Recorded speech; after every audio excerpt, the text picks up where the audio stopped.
Entonces, buenos días. Continuando con nuestro diplomado, hoy vamos a iniciar el módulo de teoría en ginecología y obstetricia.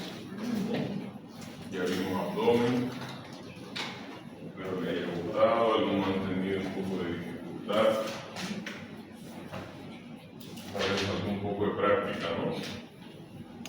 Pero otros también están muy bien, están excelentes. Los que tengan que dar examen extemporáneo o recuperatorio vamos a dar la próxima clase. Ya no va a ser ahora, porque hay la defensa y supuestamente van a estar ocupados los gabinetes. ¿Sí? Si alguno no apareciera su nota en el sistema, me avisa por favor, ya, aunque sea de los módulos anteriores, si dieron exámenes y no aparece, me escriben por favor. Esta primera parte del tercer módulo de 4, vamos a hablar de ginecología. Vamos a empezar con 2 clases de ginecología. Ahora vamos a ver más generalidades, así un poco más superficial, un poco de anatomía de la pelvis. Y la próxima clase vamos a hacer un repaso y vamos a entrar un poco más en patología. Y además clasificación IOTA, que eso vamos a ver en la próxima clase. La clasificación IOTA es una clasificación que nos ayuda a describir las masas anexiales. ¿Qué son masas anexiales? Masas quistes que se encuentran en los anexos. Cuando hablamos de anexo, nos referimos a todo lo que está alrededor del útero, ¿no? El anexo izquierdo, el anexo derecho.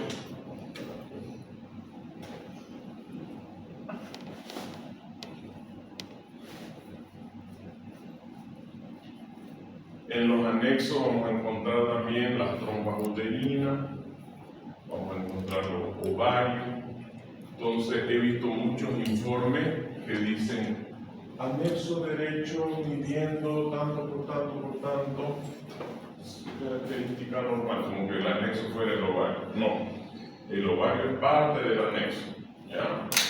Entonces, en el anexo, como les digo, pueden haber masa, están los ovarios que pueden tener masa, pueden tener quiste. La clasificación IOTA nos enseña a cómo describir y qué características buscar en las lesiones anexiales para poder clasificarlas. Eso lo vamos a ver en la clase que viene, ¿ya? Una clase bonita de IOTA. Hoy es más generalidad, ¿ya? Entonces, cualquier pregunta que tengan durante la clase, ya saben, pueden formular su pregunta. No hay pregunta tonta, a veces podemos preguntar, ¿no?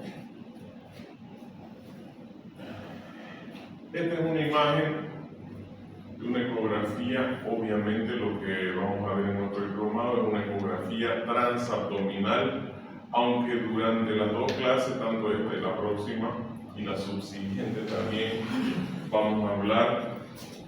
Pasa, lo estamos empezando, lo estábamos esperando.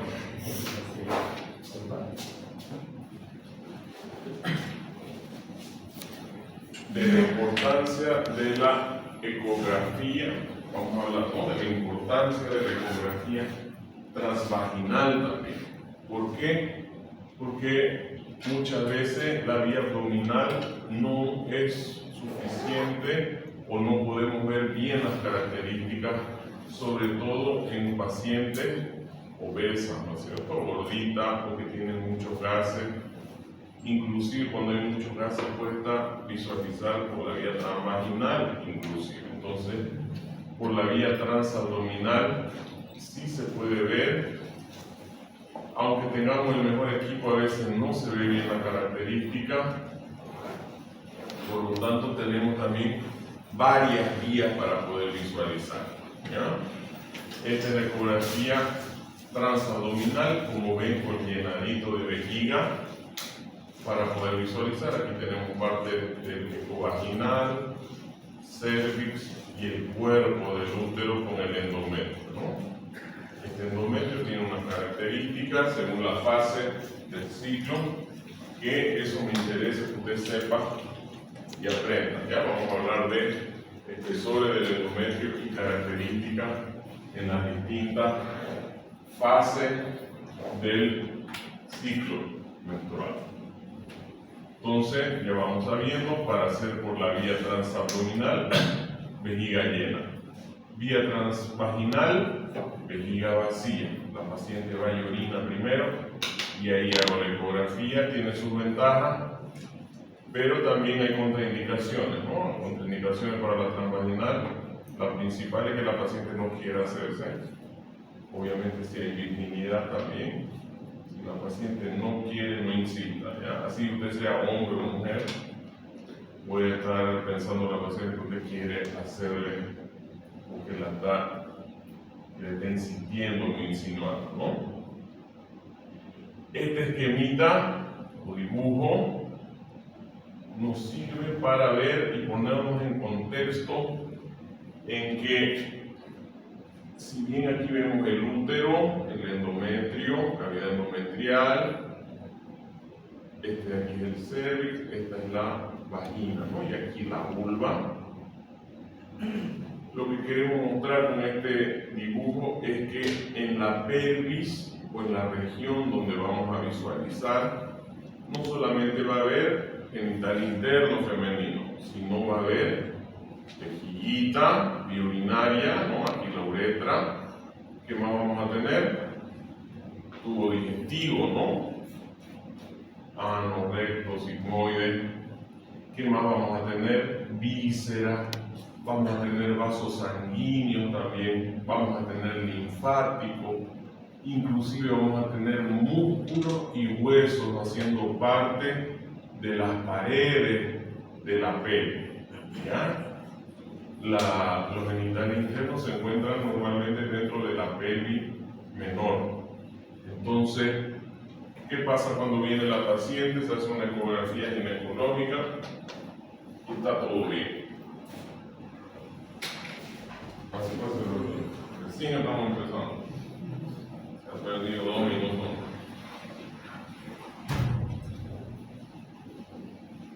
Entonces, solamente aproximadamente el 20 a 21% de la molestia de la pelvis va a ser de origen ginecológico. Entonces puede ser que todo esté bien ginecológicamente, pero la paciente tiene molestia en la región. Entonces ahí habría que ver si no es aparato digestivo, si no es aparato urinario, si no es vascular, si no es linfático, etc. Músculos inclusive puede ser. Entonces, solamente 20 a 21% de la molestia pélvica es de origen ginecológico. ¿Cuándo puedo yo sospechar más de que puede ser una patología ginecológica? Cuando está relacionada con el ciclo menstrual, ¿no? O cuando hay sangrados irregulares, cuando los sangrados son abundantes, cuando tendría que haber el sangrado y no hay el sangrado. A la mitad del ciclo, ¿qué pasa a la mitad del ciclo? La ovulación, ¿no es cierto? También eso da molestia, una molestia a veces fisiológica, ¿no? Porque hay ruptura del folículo y eso da dolor. Inclusive podemos ver un poco de líquido en el fondo del saco de Douglas, que es entre la pared posterior del útero y la anterior del recto. Aquí está el fondo del saco de Douglas. Es el lugar de mayor declive en el abdomen, por eso cuando hay alguna colección líquida, aquí es donde vamos a ver, ¿ya? Fondo del saco de Douglas. Lo recalco porque eso es un ítem que tengo que poner también en el informe cuando hago el informe de la ecografía ginecológica. ¿Cómo está ese fondo del saco de Douglas? Por lo general no tiene contenido, o cuando tiene en líquido, ¿no? Entonces, ¿tiene líquido? ¿Cuánto tiene? Ahorita vamos a hacer aquí un dibujito de cómo decir, vamos a hacer ahorita.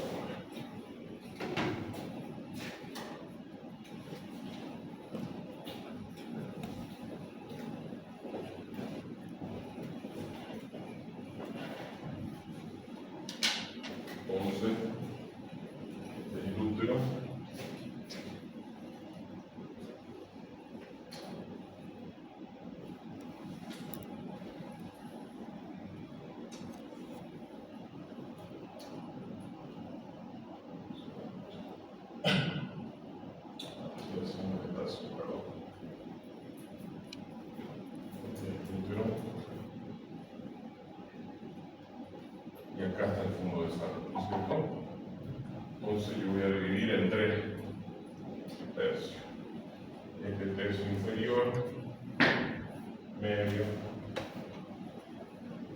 y superior. Si el líquido es hasta aquí, es escasa cantidad, hasta si no lo relato no pasa nada. Aquí es moderada cantidad y a partir del tercio superior es abundante cantidad de líquido en el fondo del saco del útero. ¿Ya? Entonces lo dividimos en 3 a todo el útero y ahí nos va a servir para decir cuánto líquido hay en el fondo del saco del útero.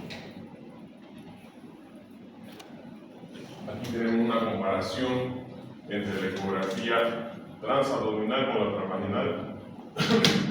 Miren cómo las características del endometrio, por ejemplo, del músculo, del miometrio, ¿no? Se ven bien, a diferencia de la transabdominal, y eso es porque el transductor transvaginal o endocavitario es de mayor frecuencia, lo que nos da una mejor imagen.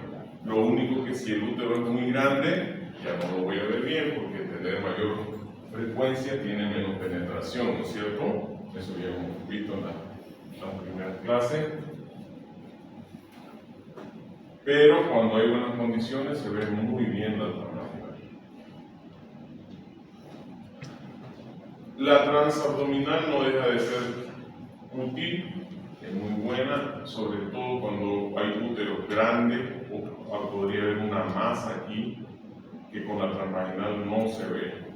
Lo ideal de hacer cuando se hace una transvaginal es empezar haciendo una transabdominal con llenado de vejiga, de ahí va a orinar la paciente y recién hago la transvaginal.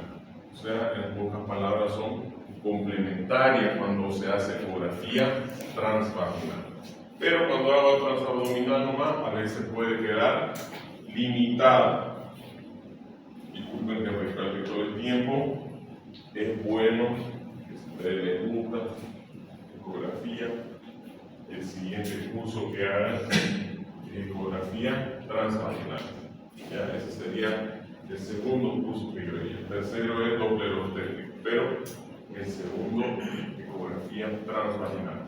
Vamos a ir mencionando durante todo el módulo cuando se hace la transvaginal. ¿Ya?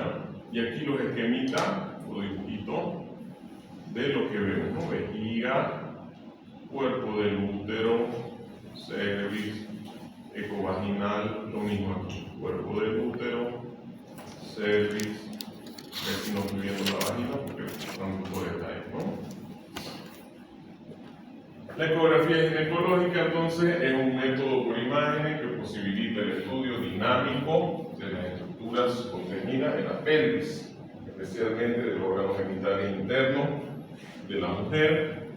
El estudio de estos elementos podrá ser realizado por distintas vías, como vamos hablando, vía transabdominal, la que vamos a ver en el diplomado, vía transvaginal, puede ponerse también en los labios, introital, puede hacerse perineal y también podría ser por la vía rectal.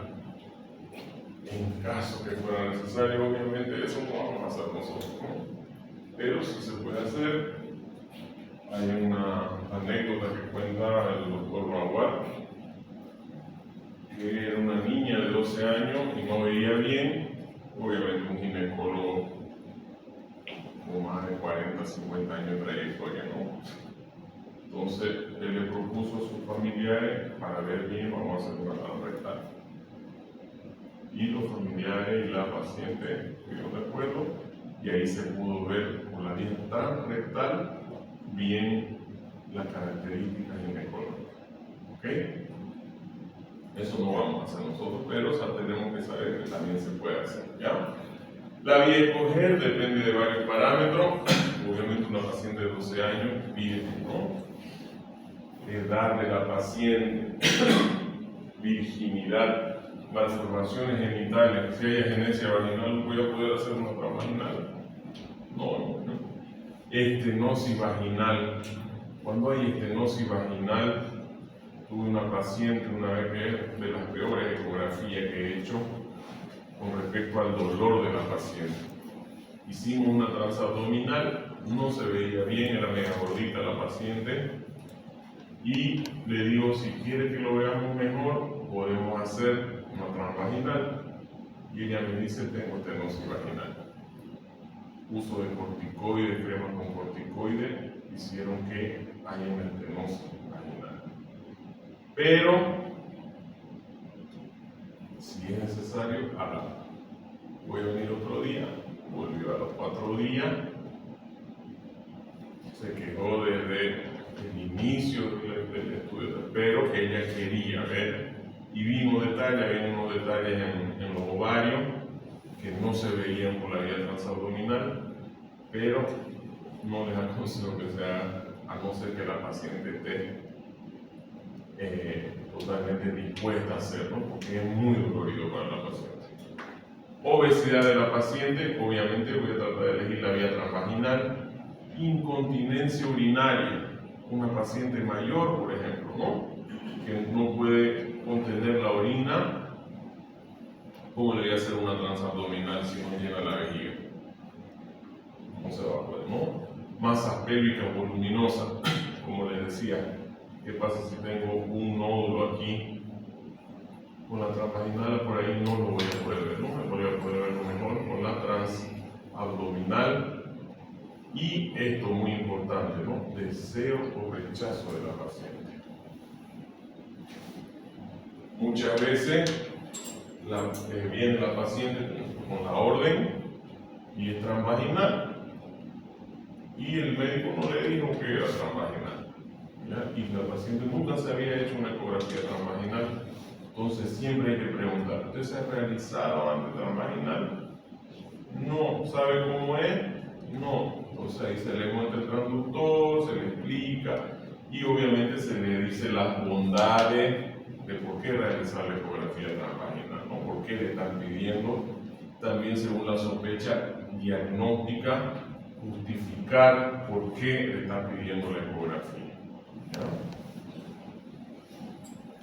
Terminología empleada en ecografía. Esto es un poquito un repaso de lo que ya hemos visto en el primer módulo y en el segundo también, ¿no? Hemos hablado de anecoico o anecogénico. La imagen en la pantalla del equipo es oscura, sin eco. Por ejemplo, vejiga, quiste simple, líquido amniótico también es anecoico, ¿no?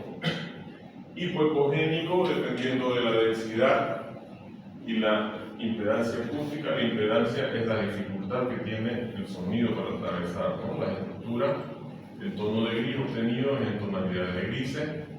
Ecogénico o hiperecogénico se visualizan estructuras que impiden la propagación de la onda sonora, medios de reflexión, gas, intestino, áreas de calcificación, litos, ¿no? El hueso también. ¿Dónde vamos a ver el hueso? En los fetos, ¿no? Entonces ahí vamos a ver este tono ecogénico, hiperecogénico. El color en la pantalla es blanco, ¿no? Brillante. Debris, esto vamos a usar más que nada, hemos visto en abdomen algunas vejigitas con debris, ¿no? Que nos hace sospechar de que podría haber una cistitis, que es debris. En realidad es una palabra en inglés que quiere decir residuo. Son finas partículas en su colección, en una colección más espesa. Los quistes endometriales y hemorrágicos, teratomas, quistes mucinosos, abscesos, son patologías que poseen estas características, ¿ya? Debris. Entonces, ya hemos utilizado estos términos en el módulo anterior y en el primero también, y aquí vamos viendo dónde vamos a utilizar y los posibles lugares donde vamos a usar para describir las patologías, ¿ya? Otra vez, aquí una transabdominal, cuerpo, endometrio, cervix y parte del eco vaginal, aquí transvaginal, monito el cervix, cuerpo del útero, y aquí la característica del endometrio obviamente se ve mejor, ¿no? La ecografía transvaginal. Aquí un ejemplo de un mioma con calcificaciones. Aquí vemos un quiste hemorrágico con debris adentro. Esto no es contenido sólido, sino es debris. Por dar unos ejemplos de lo que vamos a ver. clase y en la práctica, obviamente, que nuestro módulo nos prepara para la práctica, pero tengo que tener teoría en la cabeza. ¿Ya? Vamos a hablar de anatomía de la pelvis femenina. Esta anatomía de la pelvis femenina ya la sabemos, o supuestamente la deberíamos saber, ¿no? Pero anatomía siempre nos olvidamos. Entonces, me parece importante hacer un recuerdo anatómico, si bien no entra en el examen, porque aquí vemos ecografía, no anatomía, pero es importante hacer el recuerdo anatómico, ¿ya? De la estructura anatómica. Entonces vamos a hablar de la pelvis. La pelvis, esto no entra en el examen, ya no se aburra, pero es para recordar, ¿ya? La palabra pelvis proviene del latín que significa recipiente o vasija. Se comienza a usar en tratados ingleses de anatomía a partir del siglo XVII. Funciones de la pelvis: contener y sostener la vejiga, el recto, el conducto anal y el aparato reproductor, ¿cierto? Punto de inserción para las raíces genitales externos también, ¿no? Componentes de la pelvis: abertura superior, paredes de la pelvis, tiene una abertura inferior, suelo pélvico, cavidad pélvica y el perineo. Dentro de los componentes de las paredes de la pelvis vamos a tener algunos músculos como el obturador interno, el piriforme. Ya tenemos el músculo piriforme, el músculo obturador interno. Completando las paredes se encuentran los músculos obturador interno, piriforme, nacen en la pelvis y salen por los agujeros ciáticos para actuar sobre la articulación de los caderas. El suelo pélvico. El suelo pélvico está formado por el diafragma pelviano y en la parte anterior de la línea media la membrana perineal y los músculos del espacio perineal profundo. El diafragma pelviano está constituido por los músculos elevador del ano y coccígeos de ambos lados. El suelo pélvico separa la cavidad pélvica por encima y por debajo del perineo. Componente de la cavidad pélvica. Está recubierta por un peritoneo que continúa con la cavidad abdominal y se envuelve las caras superiores de las vísceras pélvicas, pero en la mayoría de las regiones no alcanza el suelo pélvico. Aquí, bonito este dibujito, para recordarnos que hay vaso también, ¿no? Aquí tenemos la aorta, que ya hemos visto en abdomen, se divide en las ilíacas, ¿no? La cava se divide también, y da estas ramas, y estas ramas dan otras ramas también, que podría ser dolor también en la paciente, ¿no? Entonces, a veces se ve dilatación de las venas y puede haber una congestión pélvica, que eso da pesadez en la pelvis de la mujer, relacionado con el espacio, ¿se acuerdan que hablamos? El espacio aortomesentérico. Cuando ese espacio está pinzado, podría haber esta molestia y podría ser la causa, ¿ya? Podría ser una de las causas. Entonces, aquí tenemos el útero, trompa, ovario, el recto, los vasos, ¿no? Ilíacos, recordándonos que son también componentes de la pelvis, ¿no? El perineo se sitúa en un plano inferior al suelo pélvico, entre la extremidad inferior. Su borde está formado por la abertura inferior. Una línea imaginaria trazada entre las tuberosidades isquiáticas divide el perineo en dos regiones triangulares. Funciones de la pelvis. Entonces, ya hemos hablado un poquito para ponernos en contexto. Tenemos aparato reproductor, útero, ¿no? Cervix, vagina, vulva. Tenemos aparato digestivo, el recto, conducto anal. Tenemos también aparato urinario, ¿no? Con su vejiga y su uretra. Y además todo lo que venimos hablando, todo este espacio de aquí, además está lleno de vísceras, ¿no? Entre ellos intestino grueso y también intestino delgado, ¿no? Y uno ilium. Entonces, todo eso también puede dar molestia pélvica. Recordando que solamente aproximadamente el 20% de las patologías pélvicas van a ser de origen ginecológico. Orientación espacial de la pelvis. Entonces, la pelvis está orientada de forma que la abertura superior, que marca la entrada a la cavidad pélvica, está inclinada para dirigirse en sentido anterior. Aquí sería importante. Entonces, aquí, si yo quiero ver las estructuras que están en la pelvis inferior, voy a tener que poner el transductor así. Si yo pongo el transductor así, no voy a ver nada. Voy a tener que poner inclinado caudalmente. ¿Ya? Tenemos una pelvis falsa que está por encima de la cresta pectínea, límites vértebras lumbares, fosa ilíaca, a los lados no, la fosa ilíaca al frente de la porción inferior de la pared abdominal. La pelvis verdadera está por debajo de la cresta pectínea, los límites arriba del promontorio, alas del sacro, cresta pectínea, los bordes superiores de los huesos púbicos, por debajo plano de salida pélvica, posterior cara anterior del sacro, laterales, cara interna de los huesos isquiones, escrotaduras, ligamento sacrociático, al frente los huesos del pubis y ramas superiores ascendentes de los huesos isquiones y agujeros obturatrices. El ilium. Entonces el ilium ocupa la posición más superior,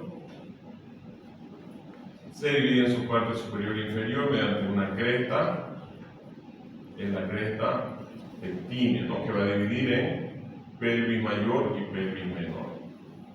La línea arqueada o cresta pectínea también es otro sinónimo, forma parte de la línea terminal y del borde pélvico. La porción del ilio situado bajo la línea arqueada en la parte pélvica del ilio y constituye la pared de la pelvis menor o verdadera.